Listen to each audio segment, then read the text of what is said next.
Welcome. I'm J. Michael Silver, and this is Foundational Steps, the show where I talk with people about the choices they make to get where they are in life. In this episode, I'm talking with Todd Denick. Todd is a living miracle. His latest book is out now, It Will Come. It's about his real life story of surviving sepsis. You'll learn in this episode just surviving wasn't enough for Todd. If he doesn't inspire you and show you what's possible, I don't know what will. Links for Todd, his book, and all things that came up while we talked are below. Please leave a comment or a review. I'd love to hear your thoughts, and check out our affiliate links for cool things you might find of value. Enjoy our conversation.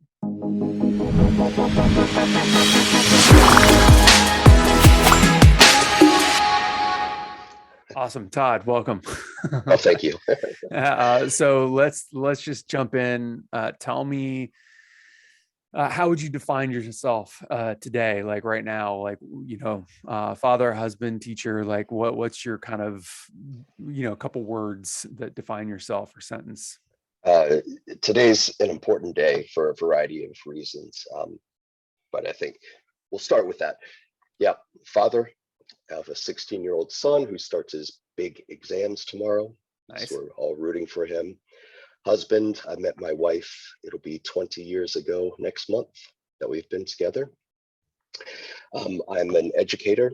I teach language and literature, and currently I'm a librarian, and I absolutely love that job. And I'm working at an international school in Erlangen, Germany, where we host students and staff from 40 different countries.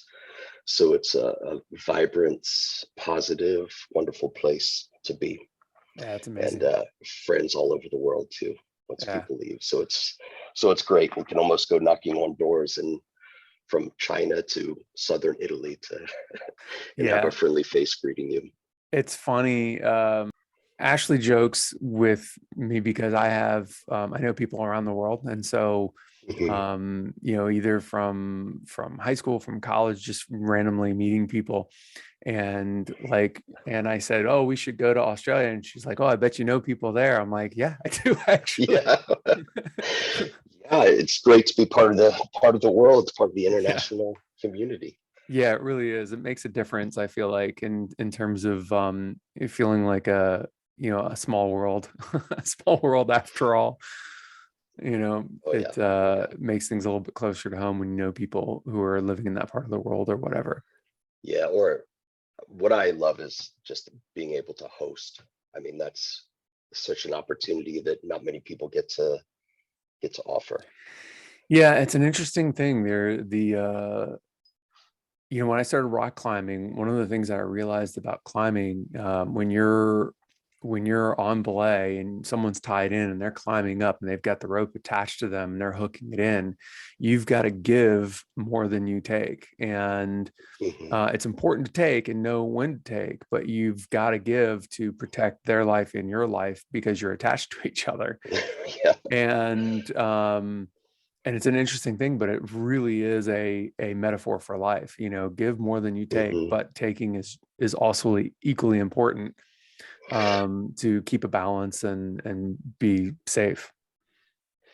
Yeah, no doubt. And yeah, that's a really insightful way to kind of start our conversation too. And if I could go back and add to the who I am. Yeah, please. There's one other thing that we could talk about as well if we get the chance. And our son, who's 16, he's suffers from a mitochondrial issue, and so our family has been kind of in a constant medical state for many years. And part of that, with me was 3 years ago I had sepsis. And almost 3 years ago exactly, there were 3 times in the month of March that it nearly killed me. And all of that, it's a large part of it happened is because I let things get out of control. And I really relied on modern medicine to save me, to make me feel productive and effective again, rather than understanding what it is I need to do to be healthy. Mm-hmm. You know, the profession, the education profession it's demanding, it's quick paced, it's not easy, and a lot of times you battle through, because battling through a little cold, allergies, a little flu is much easier than writing sub plans or worrying about what it is that your students are going to do to somebody else in the classroom. Right. And I know a number of educators who just, they have that drive and they want to be there, and they just work and work and work until it's too late. And whether, you know, a severe illness will get you, or pneumonia, or a nasty cold, you know, it's really takes something pretty extreme to stop you in your tracks. And unfortunately, that's exactly what sepsis did to me. So, you know, so normally I would ask, you know, what was the first moment you really felt alive in your body? And, you know, the questions, you know, the choices you make are, you know, affecting your reality and so forth. But because you went through something, and I don't even know how many people know what sepsis is. So first, I guess, define sepsis for me a little bit, just to make sure I know. I think I know. I have a teeny bit of experience with it, so I think I have an idea of what it is. But define it, and then how did that change your relationship with, you know, your consciousness, your identity, your ability to be in your body and say, oh, these are the choices I'm making and they affect my reality. So if that all makes sense, yeah, of course. for it. Otherwise, you know, I can clarify, but start with the sepsis. How is it defined, or how is it understood from a medical or personal standpoint? Yeah, basically what it is you have an infection, and the body works overtime to get rid of that infection. And in doing so, it's the body's own overdrive, and moving and moving and working and working. So the process of healing and repairing and fixing the body is actually killing itself. So what I went through, I was with lung infections, my organs were shutting down. I had the infection that I had rested in my throat. And so I have, you'll see me drinking quite a bit, because I had 3 major surgeries on my throat to let the infection drain. Oh, wow. I was intubated, first of all, for 3 weeks, and then I had a tracheotomy for over 3 months. And so when you're asking this question about when did you feel these changes that are alive in your body, it's really been nearly every day for the past 3 years.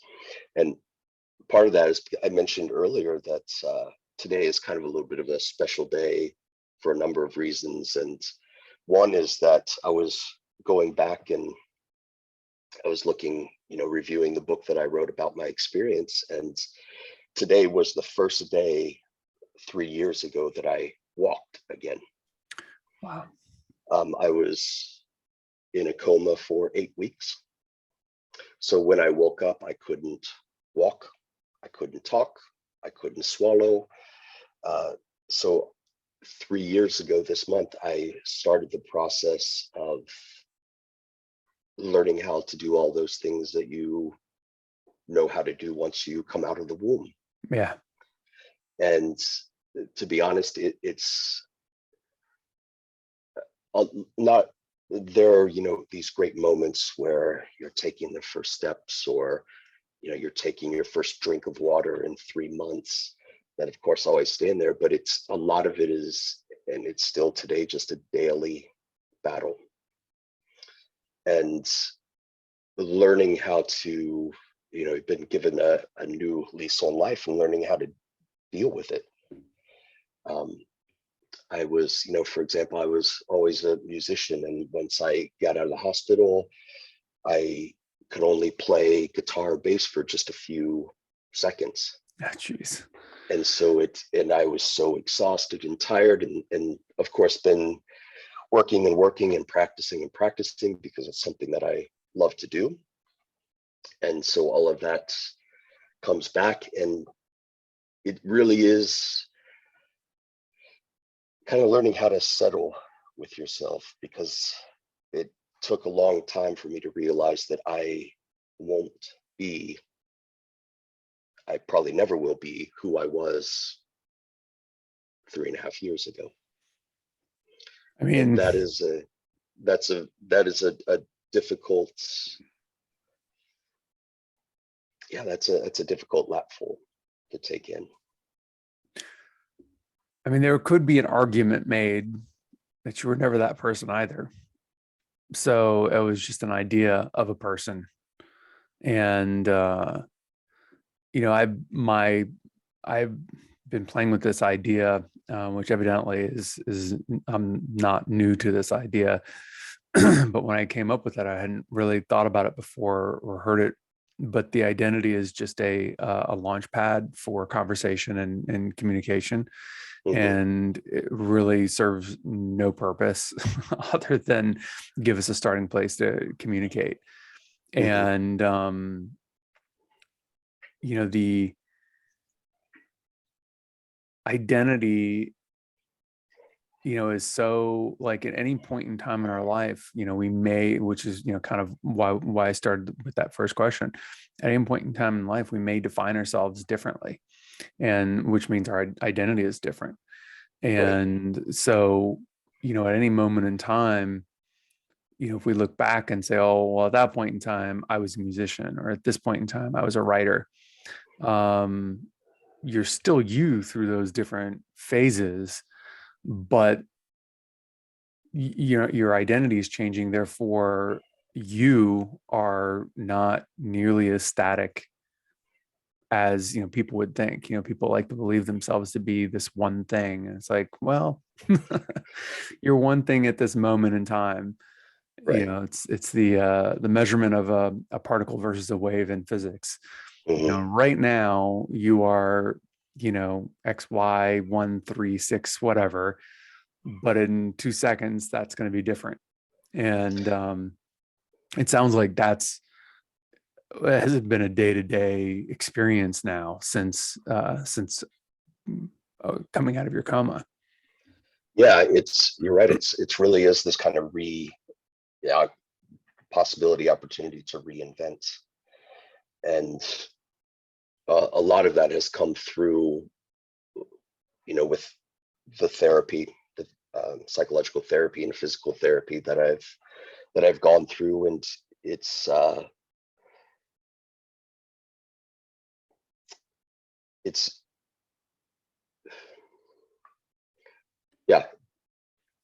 struggle to have a new opportunity when you're in your 40s. Yeah, new paradigm shift. Well, what was to give some context? So prior to contracting sepsis, and then you can tell us how you got it. Okay. But prior to getting sepsis, where would you say you resided in your thinking in terms of your being, or your decision making, and like your awareness of how your decisions impact your life? Like prior to sepsis, like Mm-hmm. how, can you put yourself in your mindset at that point in time in life, anytime prior, whether 30, 20, 5, how did you operate in this world differently? What was that like, making decisions and being alive? Yeah, you made the comment earlier about the equity between giving and taking, and part of what got me and started in the downfall towards sepsis was I was always kind of looking back, giving more of myself, and this may sound a little selfish, but giving more of myself than I should have, Yeah. than was reasonable, than was healthy. And part of that, when being in the classroom, you give and give and give to the kids because they need it. And in 2017, I took over as the head of our English department at the school. Mm-hmm. And so not only was I giving and giving and giving to the students, but I was giving to the English teachers whom I had to represent, to the administration who you had to please. And any free time that I had, anything that, I could do was dedicated towards making sure that I was successful at this position. And, there's that old adage, why do you give yourself so much when in 2 weeks, you can be easily replaced by somebody else? But that's just part of the personality that I still have today and I still want to do, but I'm much more conscious about how much I'm willing to give. Yeah. And it doesn't bother me anymore to say no. And that's, I think if I had to choose one key difference between then and now, that would be the key 2 letters. So you didn't have boundaries prior, because you felt you saw something that you needed to do, something to accomplish your goals, and you would just do it. You just give yourself.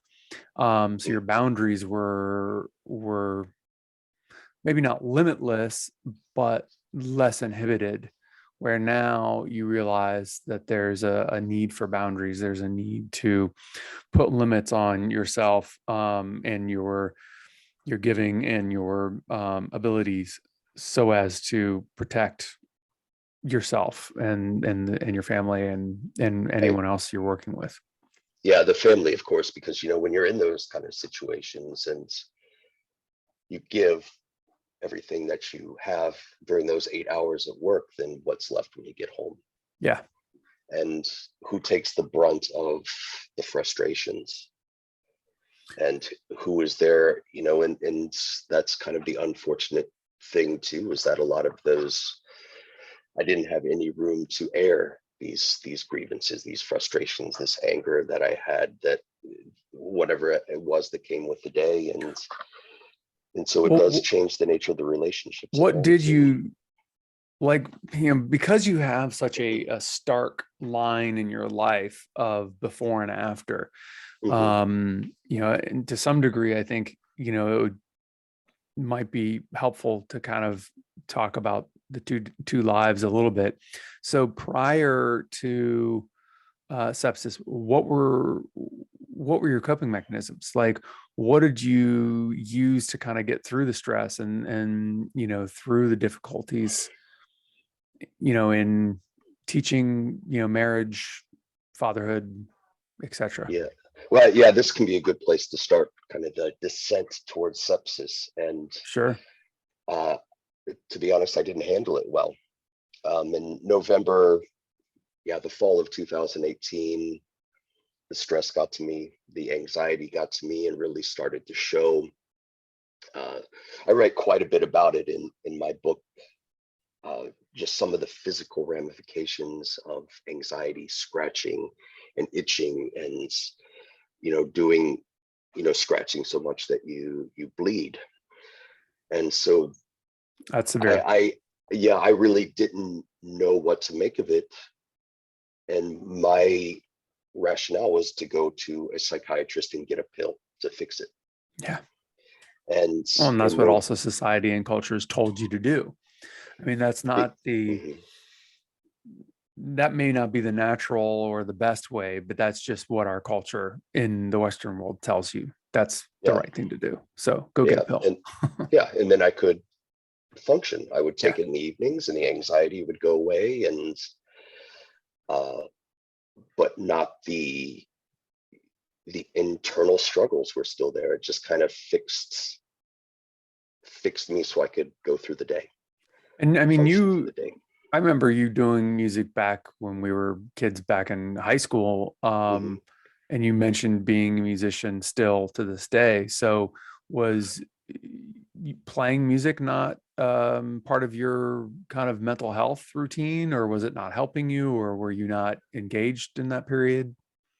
I was playing music, and music was, before, was one of my main stress relievers, and Yeah. even now it is too, because I realize now how therapeutic it is. Oh, yeah. And I guess I never realized that I always felt better playing music. Oh, interesting. So maybe I never made that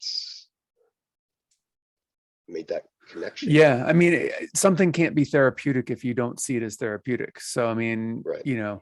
my mom would iron because it was meditation to her, and she recognized it as meditation. So she would, and she got stressed, she would go and iron. But if Yeah. you don't recognize something as being therapeutic or helpful, when you do it, you may get some value, but it's not giving you the same therapy that it would if you were actually engaging in it as therapy. Yeah. And I can go back and pick a number of things that I've done in my life that would do that. From we lived 15 years in Alaska and raced sled dogs, long distance sled dogs, and That's so cool. So random. realizing, yeah, and realizing that those hours that you spent out on the trail in the dark, in the cold, and nobody and nothing around, yeah, how much it pacifies Yeah. the soul, and everything goes away. So prior to sepsis, do you think some of your best outlets and things that could have been the most therapeutic that might have saved you from sepsis, or at least made it easier to deal with, do you think you just never really recognize those things for what they gave you, or at the same level perhaps? Yeah, well, a number of them, the dogs, of course, left when we moved to Germany. Right. So I didn't have that part of the lifestyle anymore. Right. And really, a lot of those things that I was doing in Alaska, chopping firewood every day to stay warm, taking care of our 16 sled dogs that we had. And so I'm kind of this victim of, or not victim, but I love kind of knowing what's going to happen, and when I can predict what's going on through the day. And maybe a lot of that, I imagine a lot of that changed moving to Germany, where even though being married with a German, but we're still living in Alaska, coming to Germany does throw you into a brand new situation, Yeah. and many baffling ones too, as the culture shock and different things set in. Yeah, I mean, even if you just moved to Texas, I mean, it's a huge culture shock from Yeah, Alaska to Texas. So, that's right. and you're losing that ritual and that that practice. Did you even think moving to Germany to replace the ritual of chopping wood or training the dogs or any of that? That's, it's the reason we left Alaska was I just wanted a 1 year break. Mm, Um, Around that time, I had dislocated my shoulder playing ice hockey, and I couldn't chop firewood anymore. I couldn't run dogs anymore. I had to have surgery to put it back into place. So that that sucks. that life that I had was gone. And those last 6, 7 months in Alaska, and especially it happened in November. So going through the winter Mm, and not being able to do anything is painful. yeah. It's frustrating. And there were some troubles at school, and I just needed a break. Yeah. Well, I mean, it's also a destruction of your identity. Again, it's like how you define yourself. Like Mhm. it that disappears when you cease to be able to do something, and you then have to recreate that identity. Yeah, and a lot of little things, started to bother me, and I couldn't chop firewood, so we had to hire somebody to come. And like you said, with that identity, you're standing there like, that's my job. That's always been my job, and now somebody else is doing it. Yeah. Bastard. Yeah. For money, we have to pay them. Right. I was doing it for free. So, keep going. I lost track, but getting back, kind of going into the sepsis with that November, with struggling with anxiety and holding on to the pills and forcing myself to function, to survive the day. It really started the downfall, and in January, early January, we went to a ninja warrior place with our son. My dad was Awesome. with us, and the very first contraption thing, I fell funny, and the padding, is 3 feet thick, and I thought nothing of it, and it's just I hurt myself because I'm old and I'm not 18 anymore, and bothered me, and then I was out walking the dogs, and I took a step off the curb funny and went, that hurts bad. And I went to the doctor, and ends up I broke a rib in my back, one of the small ones towards my spine. Mm-hmm. And that was early January. So in February, that break had some nerve damage, and I ended up with shingles. Oh, wow. And but I was an odd case. I didn't get the blisters and the bumps. And again, sepsis, shingles, it's just painful. Yeah. Unbelievable. And they can't give you enough medication to make the pain go away. And I was in the hospital for 4 days, hooked up to pain medication, and they were trying to find out what was wrong with me. And this was shingles before sepsis set in. Yeah. This was the shingles, and part of the treatment for the shingles, the pain medication, was something called metamizole. Okay. And metamizole is a very popular drug here in Germany because it has the same positive effects of Advil, of ibuprofen, without the stomach problems. Oh, interesting. And so I was given that, and being treated for the shingles with that because I was still in pain. And again, instead of taking enough time, I was back in the classroom because I had kids waiting to sit there. Right back to stress, right back to stressing yourself out and pushing yourself. Yep. And one of you're talking about these coping mechanisms, and the coping mechanisms became anxiety pills and pain medication.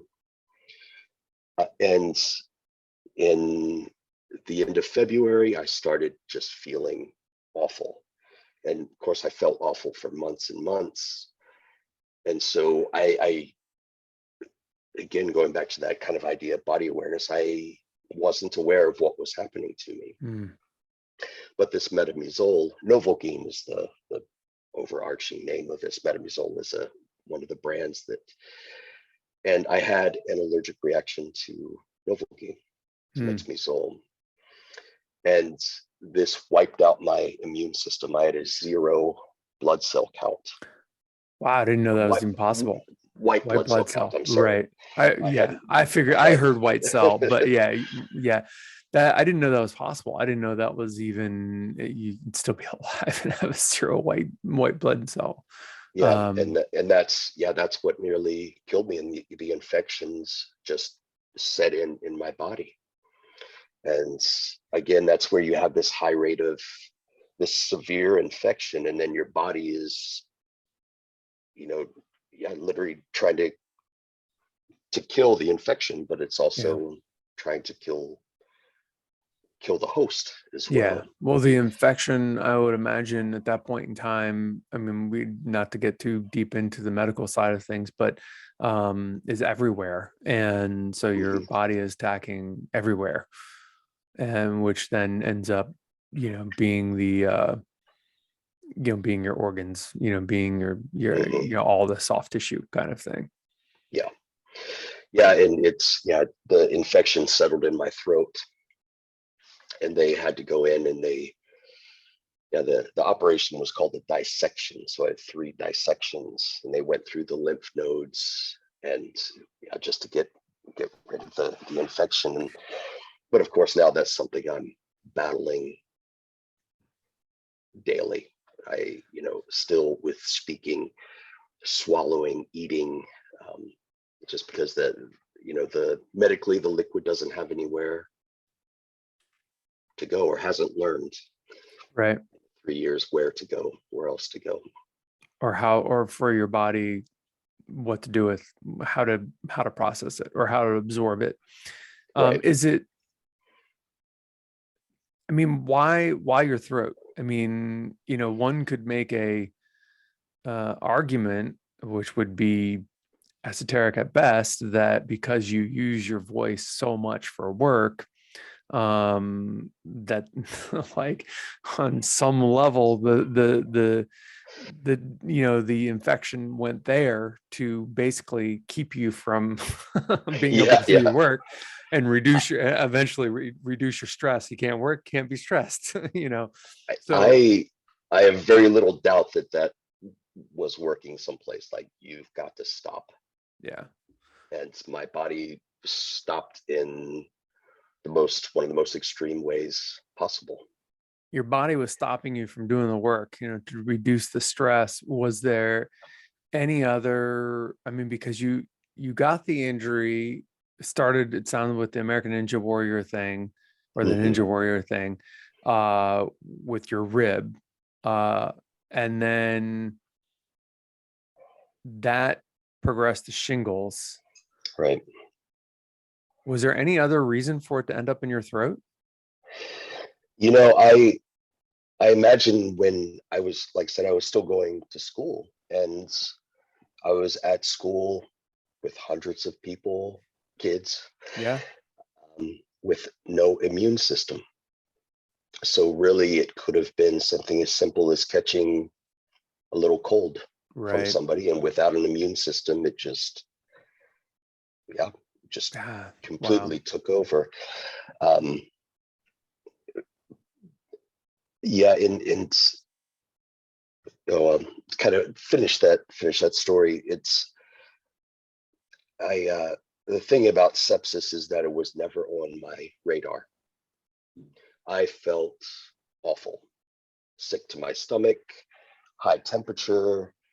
Um, I was confused, and I thought that I could do it. I just need to sit down for an hour. I just need to do this. I need to drink Gatorade or whatever, and then Right. everything would be fine.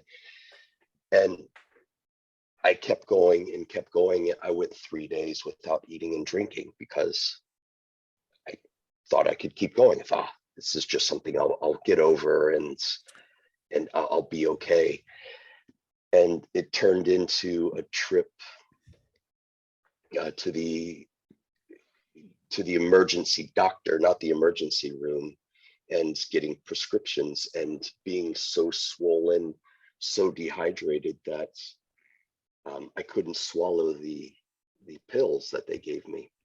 And again, kind of that just go, go, go. I started chewing the pills because I thought, Wow.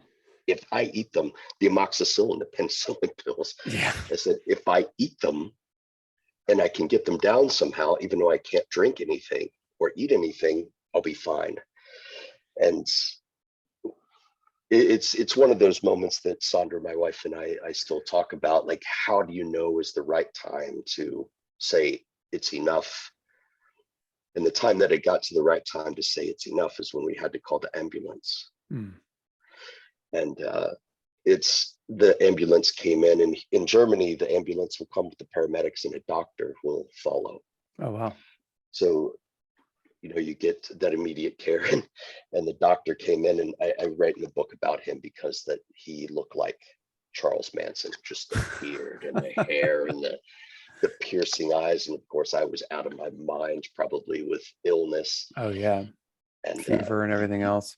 he bent down to look at me, and of course I was frothing at the mouth from all the pills I was trying to chew and swallow, and I just wanted hydration. That's all that I wanted. It's like, just give me an IV and then go away and I'll be fine. Was your And wife at this point in time thinking, my husband's lost his mind? Like, I mean, like, because she's watching your descent, which is slow enough perhaps that she's along for the ride, but at what point in time, I mean, you guys must have had some contentious moments long before the ambulance was called. I don't think there was any. I was on the recliner and the dogs were sitting next to me, like kind of a normal evening, but I was ill. I was out of it. I couldn't, there really was no argument. It was just, should I call it now? She wanted that okay from me. Yeah. And even now talking about it, she's like, I should have done it earlier. I should have done it earlier, but we didn't know. Yeah. And No there was no way for you to know. I mean, you're not medically trained or what have you. No, but again, the reading the body, I should have known if I'm chewing amoxicillin up to get better. I mean, I'm not drinking. For anyone out there listening, if you're ever chewing amoxicillin to get it down, go to the hospital. It's too late. You go to the hospital. You're past due.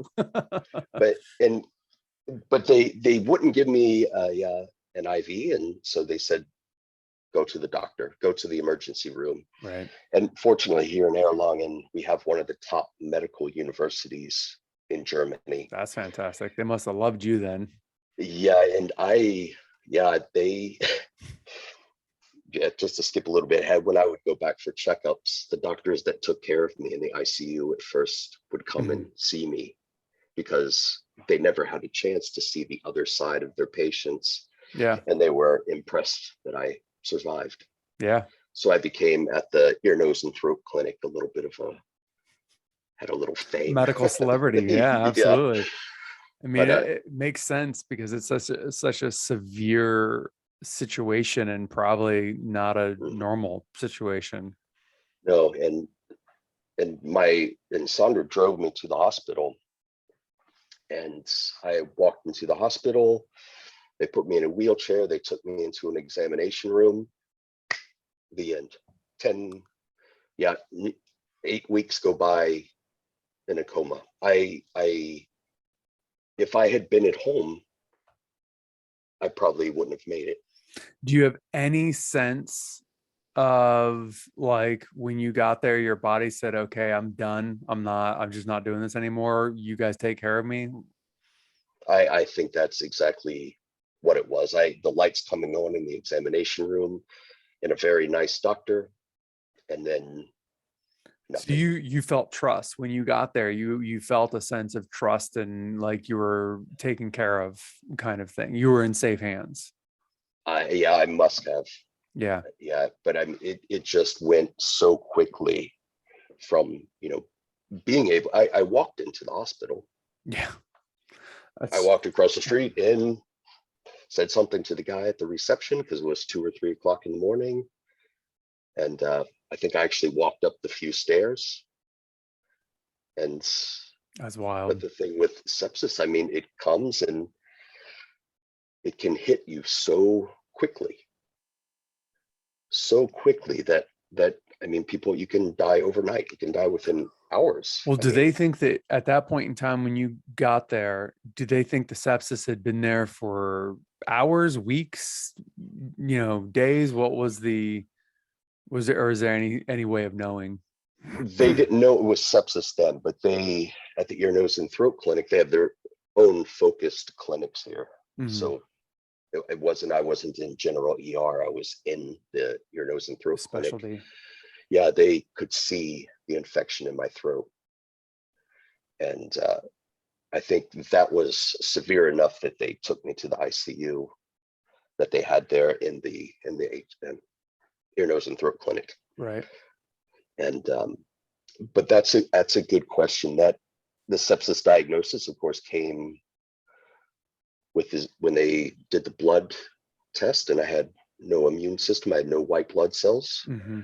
And fortunately, whatever it is they were doing, they were able to put it together quickly. Yeah. And the speed and the skill and the professionalism and the experience and with these doctors was, yeah, I mean, continued to be absolutely remarkable. And but yeah, and that's one of the interesting things to talk about with the book. When I was writing it, Sandra took very, very detailed notes about these, yeah, until I became aware. So your medical journey while you were unconscious, your wife took really good notes. So you have a ability to go back and see kind of what happened to you during that time then. I know my temperature every day. I know what medication I was taking, how much of it I was taking. I knew when she talked to the doctors.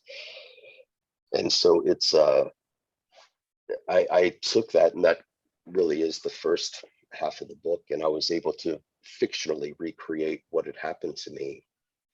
Do you have any sense of awareness during that time, from the time you passed out to the time you woke up? Do you have no memory, nothing? No, that's there are two answers to that, and they're both, one's no and one's my mind knew what was going on, I think. But I had no idea. If my parents were there, I don't know if they were there. Sandra was there every day. I don't remember anything. But I was in a medically induced coma. So they were giving me heavy duty medication to keep me asleep. Right. Because I grew violent and aggressive when I would start coming out of fighting for your life. Yep. And I had no idea anybody around me. And one of my prized possessions is a court order from a judge in Bavaria that they can restrain me, the medical staff. But it's kind of that's one of those being restrained, and it's horrible. But the only memories that I have from those 8 weeks are what they call intensive care psychosis. And in the book, I detail those because that was my reality. And these things they've never happened, but they're so precise, so exact. I remember every single sense with these events. I remember what I was feeling. I remember who these things and people and creatures and whatever else was in there was. And that was my only hold. And I still have very, very vivid memories of those. And I think the writing in the book, when I go through and touch on those things, it's still the realist part of that experience. So you said the word creatures. Do you want to define that a little bit? Yeah, so one incident, I thought in my hospital room there was another patient, and in a wheelchair, and he was going through something similar to what I was going through with the tracheotomy and learning to breathe again. But his parents or caretakers would come every day and take care of him. And he was very polite and well behaved when his parents were around, but when they left, he turned into some kind of psychotic creature who was giving me like the oddest advice as to how to get through whatever it was. these images of him sitting in a wheelchair, rocking back and forth, and he was convinced that the intensity of rocking back and forth was the way to recover. And Okay. so when I came to and awake, and this was much later when I was sitting down and doing some writing, that I would ask Sandra, it's like, was this guy ever in my room? And she said, no, nobody like that was ever in your room. That person never existed. I don't know where he came from, but there were a number of those. I had another one where there was like a specific, like a guru type guy who was leading me into a new civilization, and we were watching the world being created and destroyed from mountaintops. And yeah, again, that, of course, that stuff never happens. And just kind of the insanity of what the mind is going through when it's literally drugged out of your mind to stay asleep so you could be managed. Yeah. I mean, I think that could, we could probably talk for several hours just on those experiences alone. Because there's all kinds of ways you can take that and process it and everything else. So you're starting to come out of this, you're starting to relearn everything. Like, was the new lease on life even wanted at first? Like, did you even want a new lease on life? How did you make peace with the fact that you're still alive and fighting? Yeah. I mean, to be honest, it's still a fight every day, because I'm handicapped now. I have a 30% handicap. In walking, or in what way? Yeah, a lot of it's from the medication that they use to keep me asleep. Mm-hmm. A lot of it's from the effects of the shingles. I have the pain in every single joint. I still need help getting up, getting around. I use a cane to walk now. I don't need it all the time, but on longer distances, I'll use them over the cobblestone streets in Europe. I have to have them. The balance. And a lot of it, and not only the physical, but I mean, the emotional strain, and the severe battle, and still the battle with the post-traumatic stress disorder, mm-hmm. Which, the anxiety was one thing, but trying to learn how to live again when you're convinced that everyone and everything and every noise and every breeze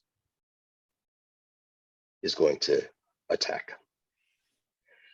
And I still very much inhabit that world, where I am. One of the effects from the post-traumatic stress is that my fight, flight, flee is always on. And that's an incredibly exhausting way to live. Yeah, I would imagine. But when I woke up, when they were helping me to walk again, it's just so painful. And it's frustrating, because months ago I was running around, and now I can't do anything. I need somebody to help me move. I need somebody to help me get out of bed.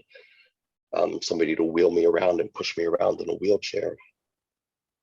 To eat, somebody has to change the bag of brown goo that I was eating for months. It doesn't sound the most appetizing thing. So yeah, I mean, how did you? Was it your son, your wife, a combination? Your parents? What was the what was the thing that made you say, yeah, I want to do this and I'm going to keep living and I'm going to fight? And I mean, what was was there one inciting thing, or was it a multitude of things? Um, there was a multitude of things. I mean, it Yeah. was, yeah, I mean, just the shows of love and support that we got in the hospital.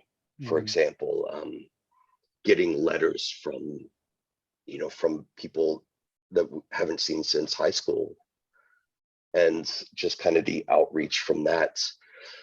Uh, the small steps that I was making, when I first woke up, I didn't want to do it anymore. I just wished it was done. I didn't want to live anymore after that. And especially when you're starting the therapy, and everything everything is so intensely painful that it's not a way, that anybody wants to keep going. But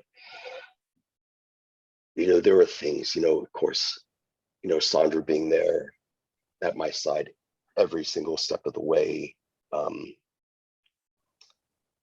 And I even write about, that's one of the things that in the book, is that I talk about the way that Sandra's love, devotion, and refusal to give up on me and to give up on Keats, our son, is really one of those, is still a driving factor.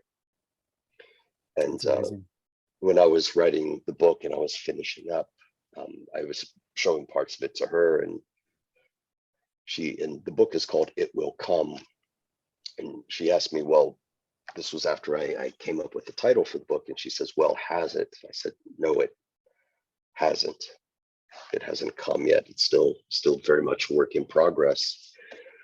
And she made the comment, she said, any wife would have done what I did. And I said, no, they wouldn't have. Some, for sure. For sure, some, but some. Not everybody would have put up and stuck through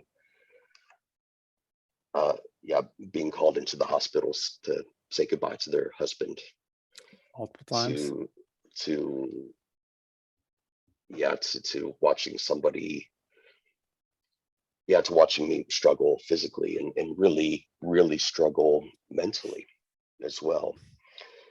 And I would like to, and I'd like to take this point to, if we could, just to talk a little bit about the psychiatric care that I went through, because I think that's important. Yeah.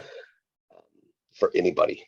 And also one thing to remember, that, my case was extreme, but any position that you find yourself in, that's where you believe that you're out of control, where you're not in absolute control of the situation, can result in post-traumatic stress disorders. Mm-hmm. You don't have to be hospitalized for months. You don't have to be in a war zone. These places where you're out of control will haunt you and can haunt you. And it was one of these things, going through and trying to find therapy. The first problem was trying to find a therapist who spoke English well enough. And you speak German, but not enough to be like really in therapy in German. Yeah, and that's, the medical German, where it's all the same, but you're in German, the Stimme and Stimme are like the same word for voice and kind of your personality too. And so you have to nuance. Yeah, you have to have somebody who can speak the same language. But I went through probably 6 therapists, and I just found that the advice they were giving me was ridiculous. Give me an example of ridiculousness. So when you're triggered, when something is shocking you, imagine that you're eating a hot pepper, or imagine that you're in your happy place, or imagine that you're chewing gum, something to distract you. But Okay. When you have these moments, they come so quickly and they come so severely that you can't think about eating a hot pepper or No. chewing gum or eating an ice cube or whatever it was. Um, I mean, and I'm it not a also, therapist, but my thinking is, hold on to something, and then you can maybe use the fact that you're holding on to something as a touchstone to begin to come back into yourself. But like, yeah, I'm not a therapist. That's just my, yeah. I didn't even have that. I didn't even have that. what were the things that started to work then? It wasn't, it was actually, I've been seeing this therapist for, it's almost 2 years now. And I went through traditional, I tried hypnotherapy. I You I try was the fortunate, rapid eye movement, RM, or EMDR. yeah, Yeah, EMDR. that That's it. is what worked. Okay. And because the therapist, I see her language, yeah, she speaks English brilliantly, so it's not a problem conversing. But this EMDR, it worked, and it's still working. It's of course a slow process, and it's been well over a year that we've been working on this. But Yeah. it's for something as so simple and so complex as the brain, it doesn't seem logical that it works.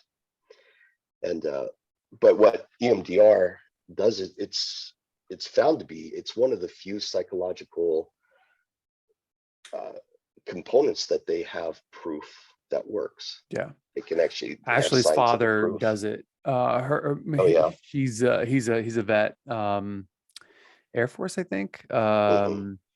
And that's the only thing that helped him is Yeah. the EMDR. Um, I mean, it's great that she found it for you, or you came to that. Hmm. What else was what else have you started to put in your bag of tricks, your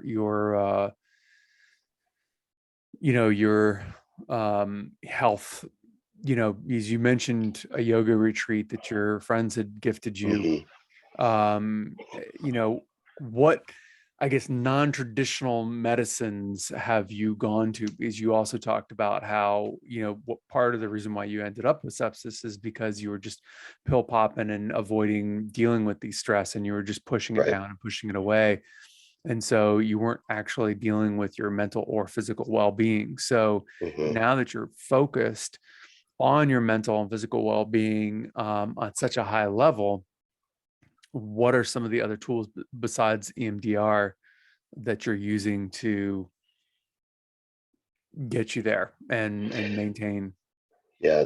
The it got to a point where kind of the modern medicine and the medication that they wanted me to take to improve, uh, because of the reaction that I had to the medication, I couldn't take because of this history of side effects. Right.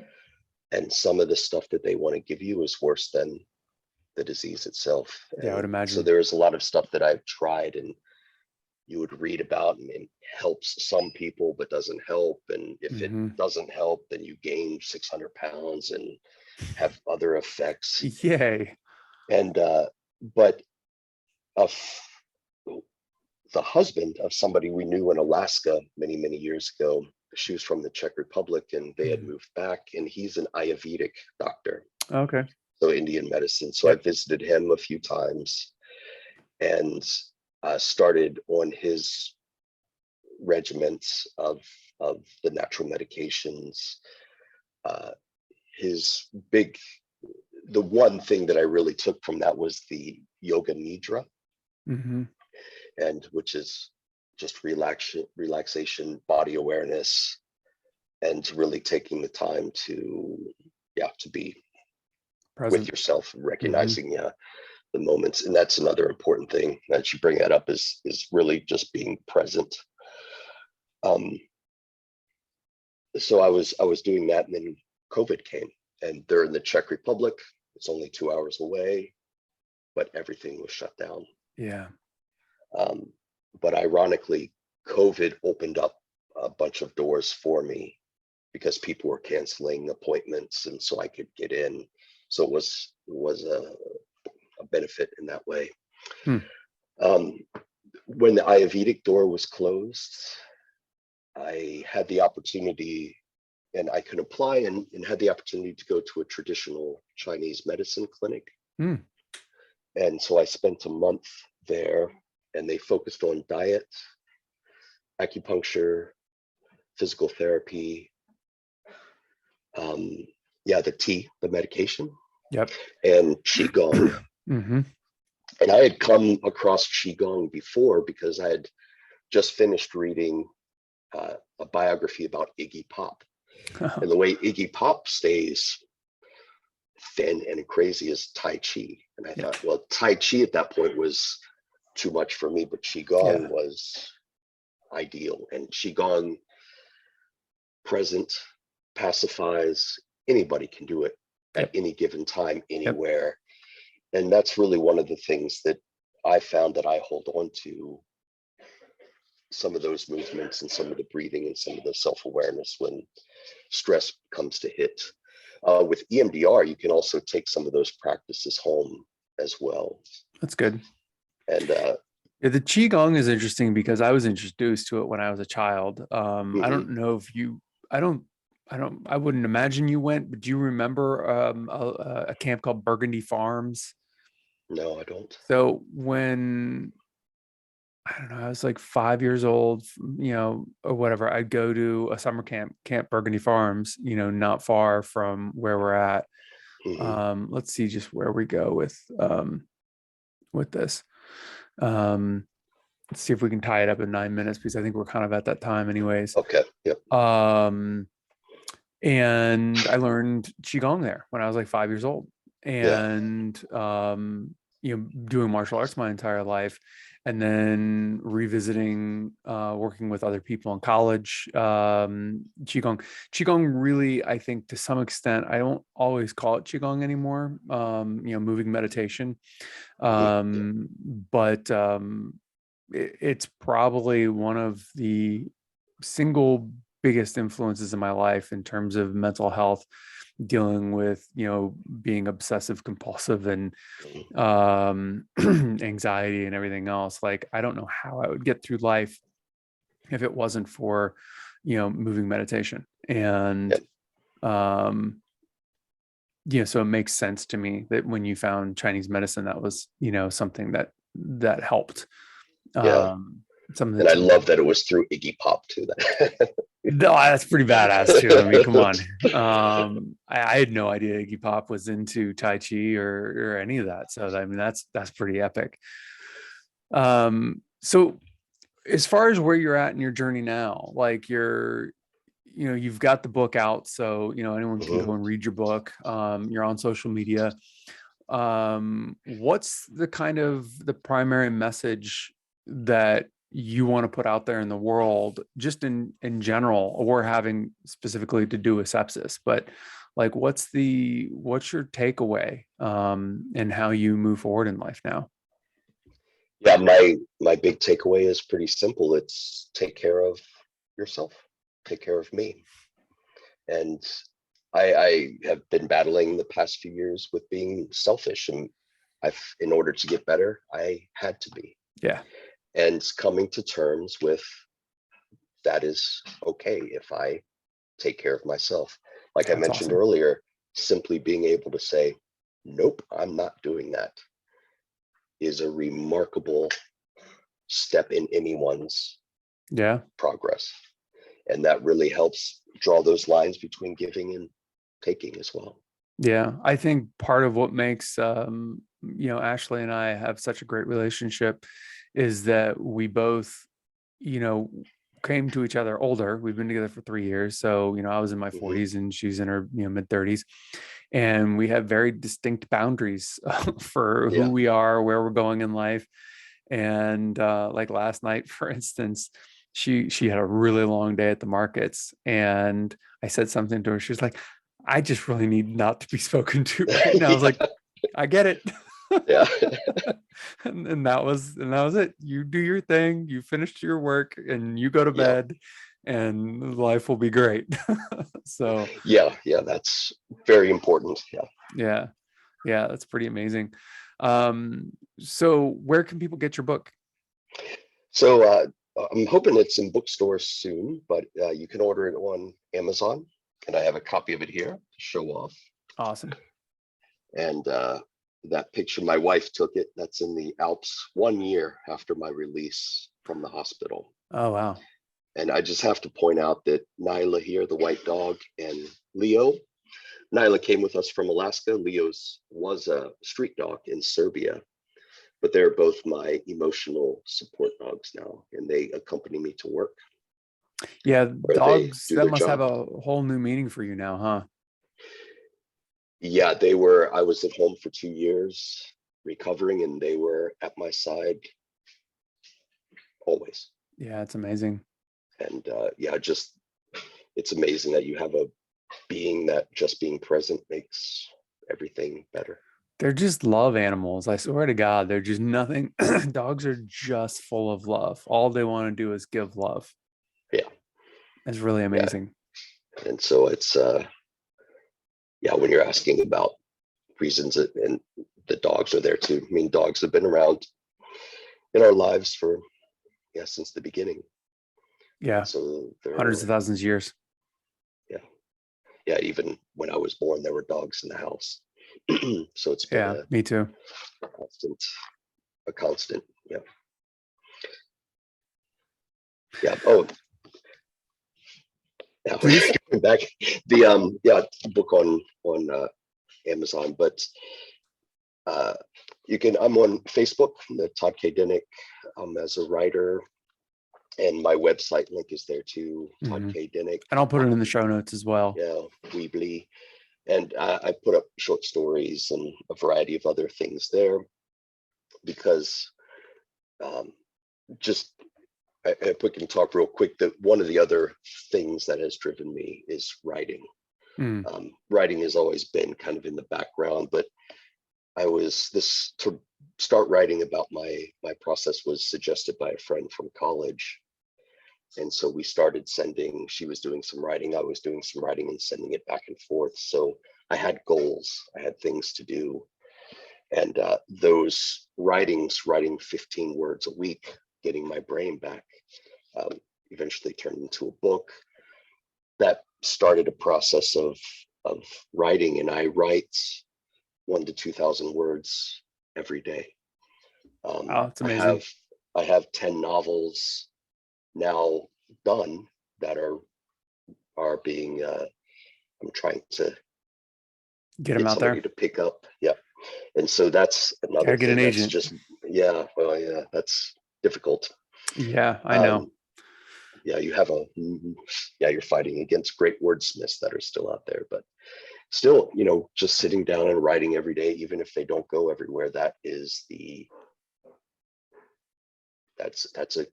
a big reason for me to get up and get moving in the morning. No, that's amazing. I mean, And so that's writing and music also must have a whole new meaning for you as well then. So it's just not just playing anymore. It's not just writing anymore.